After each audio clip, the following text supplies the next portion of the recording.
Alright, so apparently Lizzo isn't the best person that she's thought to be. But before that, guys, I appreciate if you hit that sub button or like the video. I'm on my way to 300 subscribers, so let's get it. I know Lizzo wasn't all in the right mind when I first saw the video of Lizzo eating an Oreo. Alright, matter of fact, dunking an Oreo in milk apparently for the first time. She said that she's never dunked an Oreo in milk. Now, I don't want to be all mean and rude or whatever you want to be, but if you're a person of that size and you never dunked an Oreo in some milk, you're probably lying. So this is the type of person we're dealing with here. So the allegations being brought forward by 3 of her dancers are that she is sexually harassing them or and creating a hostile work environment. So apparently 3 of the dancers that are claiming all these things, they went to a strip club, which said it's not mandatory, but with certain things like that, it was an after party for one of her shows. So if you're not expected to go there, so like say in like when you're a little kid, you're playing sports, like, oh, this practice is not mandatory, but you know everyone's gonna be there and you have to be there or whatever. They just said that. So that's the type of thing that they were describing. So with the people that went, they had more security in their job and more liked by Lizzo because they're hanging around with her, doing the things that she wanted them to do. So they went to the strip club. All right, so I don't know if this is actually true what they're claiming is, but apparently the strippers would have things inside of them such as bananas, and they were expected to like eat or take them out of them, you know what I mean? And they're expected to like touch them or like basically Lizzo's like pressuring them to do certain things and like touch them and catch things that are flying out of people, which I didn't even know you could like do it like that. Maybe, I don't know, but apparently there's things like going out of the dancers and they were expecting to like catch them or something like that. And the other allegation that is going on is that, so basically 2 dancers were fired from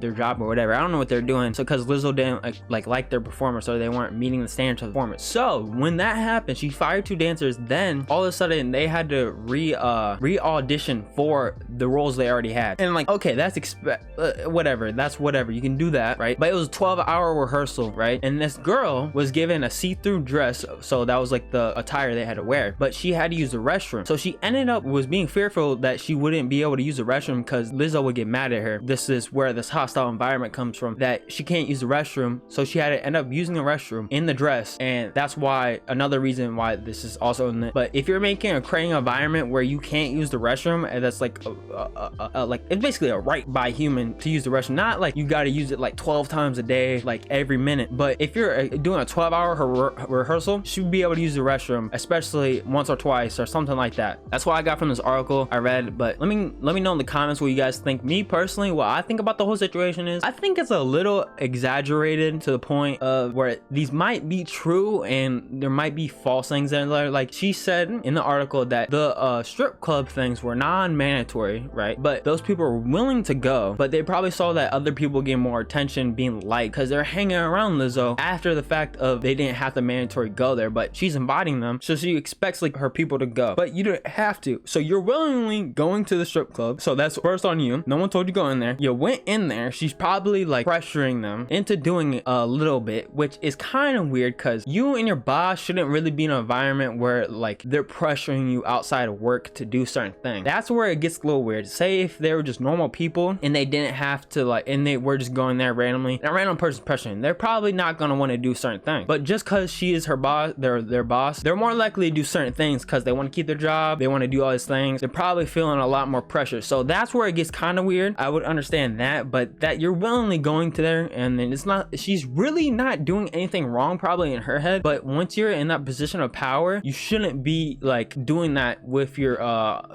people that are like you're superior than them. Not necessarily like you're better than them, but like they're gonna feel a certain type of way. They have to do certain things that they shouldn't have to. And then with the bathroom situation, I don't know everything. That seems like the less known about thing. It's as they said, it was a 12-hour rehearsal to re-audition, but I'm assuming there would have been a time to where you would be able to use the restroom. And then she said she had to use the restroom in her pants. Me, I couldn't see a situation where people couldn't be able to use the restroom. Maybe they're like mid-set or something like that, but it is what it is. That's what they're saying, and now she's getting sued for it. But then again, Lizzo denied all these allegations on her Instagram story, but we don't know. It's not over yet, but I'm assuming nothing's gonna come of this. But Lizzo is kind of weird. She never said she ate an Oreo. So yeah, thank you guys for watching, and I appreciate if you sub to the channel.